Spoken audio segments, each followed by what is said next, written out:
Classic. ఏ క్లాసులన్నీ మీ అందరికీ తెలిసిన విషయమే.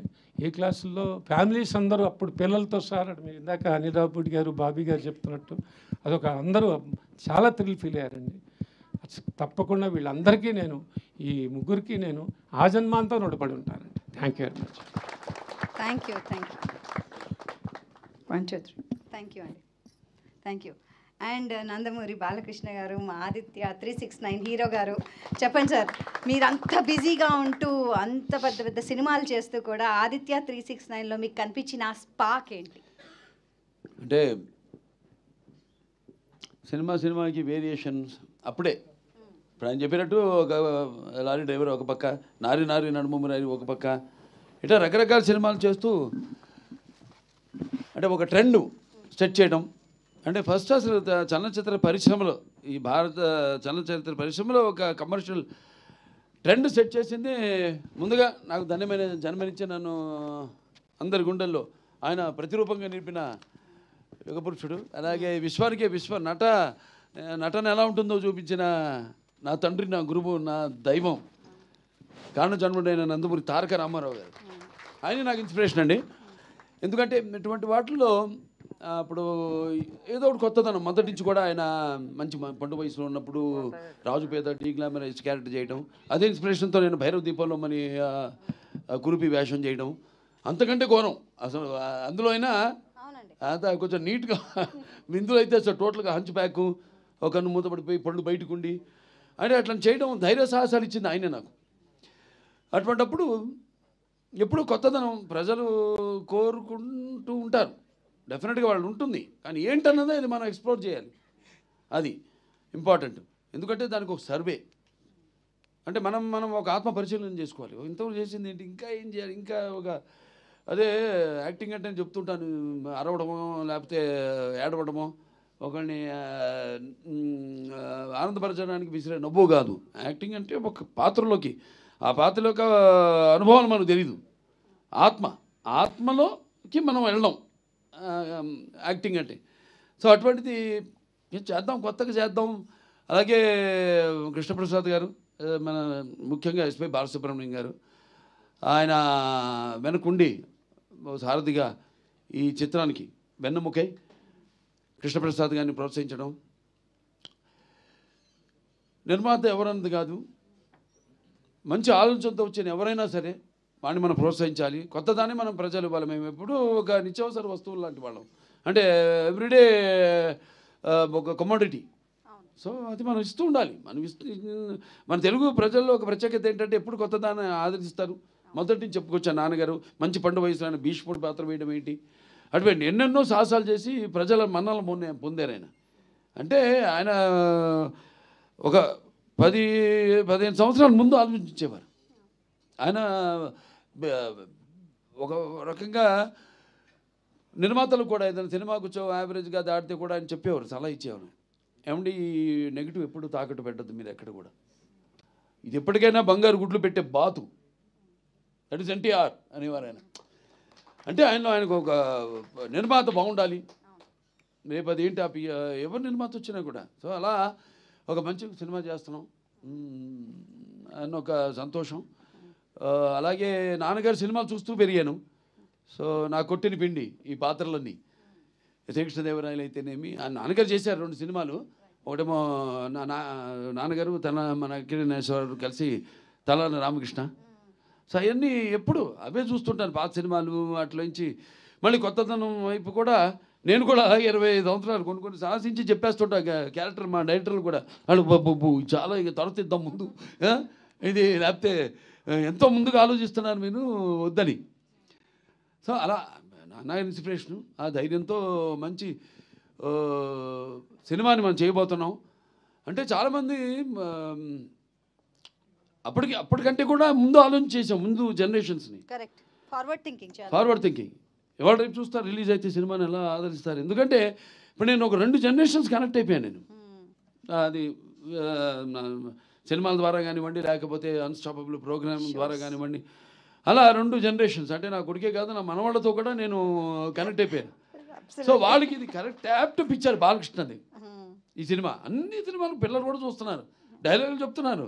ఏది మా డాకు మహారాజు కానివ్వండి, లేకపోతే మా నేలకొండ భగవంత్ కేసరి కానివ్వండి, లేకపోతే అఖండ కానివ్వండి, లేకపోతే వీరసింహారెడ్డి కానీ, అటువంటిది మరి మెయిన్గా ఒక సింగతి శ్రీనివాసరావు అంత ముందు చేసిన సినిమాలు, ఆయన చేసిన ఎక్స్పెరిమెంట్స్. కరెక్ట్. సో ఆ ఎక్స్పెరిమెంట్స్ నాకు ఆయన మీద ఒక నమ్మకం. ఇప్పుడు బాపు గారి డైరెక్షన్లో నేను శ్రీరామరాజ్యం చేసినట్టే, ఎందుకంటే బాపు గారు లేకపోతే ఆ సినిమాని చేసి ఉండేవాడిని కాదు.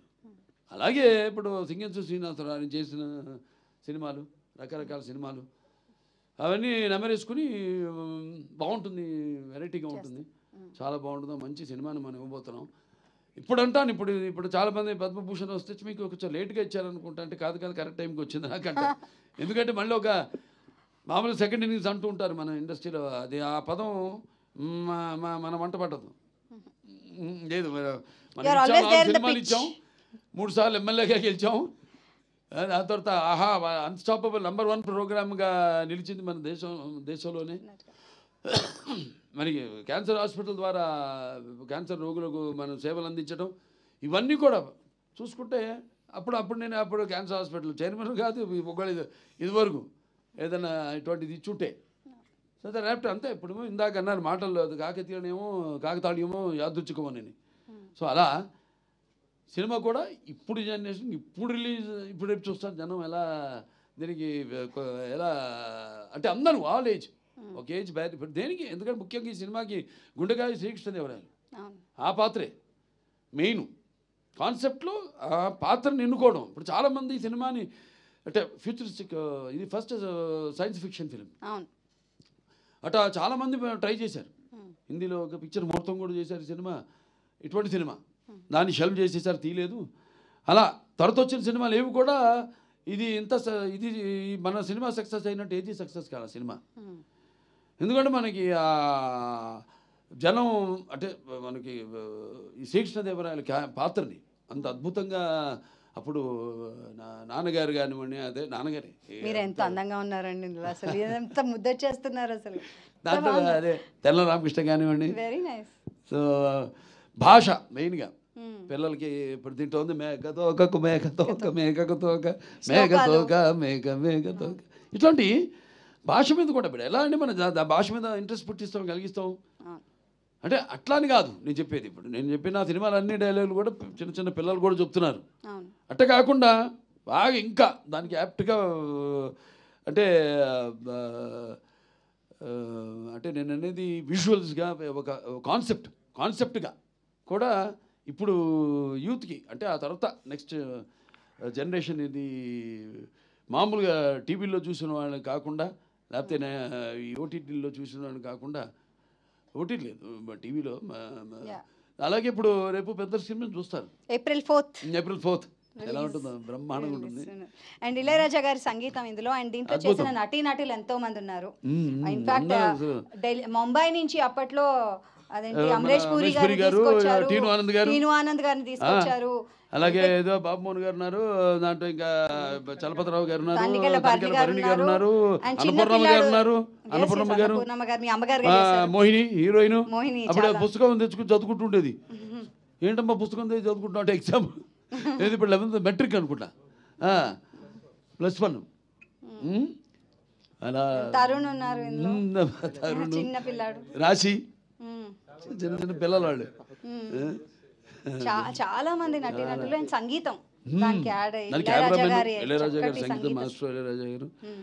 అలాగే ఈ సెంచరీలు కొట్టి పిక్చర్ ట్రైలర్లు కూడా పెట్టడం ముందే అదే సార్, పాటకి మీరే నిర్వచనం. మనకి మంచి క్లాస్ సాంగ్, చాలా మంచి పాట, అన్ని అద్భుతమైన పాటలు, పద్యాలు, జానములే వరవీణములే జిక్కి గారి చేత పాటించటం అప్పుడు. అలాగే అయ్యాన్ని పాత సినిమాలు ఆయన గుర్తుకొస్తూ ఉంటాయి. అంటే నాన్నగారు రాజేశ్వరరావు చేసే రామకృష్ణ అయితేనేమి, మహామంత్రి తిమ్మరసు, అవన్నీ చూస్తూ పెరిగాం. కాబట్టి నేను చెప్పిన ఒక పాత్రలోకి వెళ్ళినప్పుడు అంతే ఆ పాత్ర ఆవహిస్తుంది అంతే. అది పర్సనాలిటీలోంచి కూడా చూస్తుంటాడు తేడా. రెండింటికి కృష్ణదేవరాయలకి మామూలు కృష్ణకుమార్ పాత్రకి ఉన్న పర్సనాలిటీలో కూడా తేడా వచ్చేస్తుంది. అది ఆటోమేటిక్గా అది నాకు తెలియదు. అది ఆ పాత్రల్లోకి వెళ్ళాకే ఆ పాత్ర మనం చేస్తుంది నన్ను అంతే. ఒక నేలకొండ బలపంత్ కేసులు అయితేనేమి, లేకపోతే ఓ డాకు మహారాజ్ అయితేనేమి. సో ఎలా ఫీల్ అవుతున్నారు సార్ ఇప్పుడు? అంటే 30 ఏళ్ళ Extraordinary. తర్వాత April 4th ఇది రిలీజ్ అవుతోంది. No, ఈ సభ కూడా re-release కాదు నేను అంటాను, ఇది ప్రీ రిలీజ్ ఫంక్షన్ అంట. ప్రీ రిలీజ్ రీ రిలీజ్ కాదు, ఇది it's not re release, it's pre release. చిరస్థాయిగా మన చలనచిత్ర పరిశ్రమలో కొన్ని సినిమాల పేర్లు చెప్పుకుంటాం మొదటి నుంచి. మాయాబజారనో, లేకపోతే మన నాన్నగారి సీతారామ కళ్యాణం, లేకపోతే శ్రీకృష్ణ పాండవ్యం, అలా కొన్ని సినిమాలు ఉన్నాయి. ఆ సినిమా కోవలో నిలిచిపోయే సినిమా ఆదిత్య 369. దీని సీక్వెల్ కూడా రెడీ అయిపోయింది. వావ్, మొదలు పెట్టేస్తాం. ఇంకా మొదలు పెడితే అంతే. నాకేంటంటే ఒకసారి మొదలు పెట్టేస్తే కృష్ణప్రసాద్ గారు కూడా ఆయన్ని ముఖ్యంగా మెచ్చుకోవాలి. ఎన్నో వ్యయప్రయాసాలు కూర్చి అసలు కాన్సెప్ట్ రావడం. ఒక సినిమా అంతకుముందు నిర్మాత అంతే ఆయన. శ్రీదేవి మూవీసు, అనిత శ్రీమతి అనిత గారు ప్రెజెన్స్, ఎస్పి బాలసుబ్రహ్మణ్యం గారు ప్రెజెన్స్, ఆవిడ నిర్మాత. స్టేట్ బ్యాంక్ ఆఫ్, అది ఎంత ధైర్య సాధనలు అసలు. అంత అద్భుతమైన సింగింతో శ్రీనివాసరావు. ఎక్సలెంట్. ఇప్పటికీ చూశారుగా 94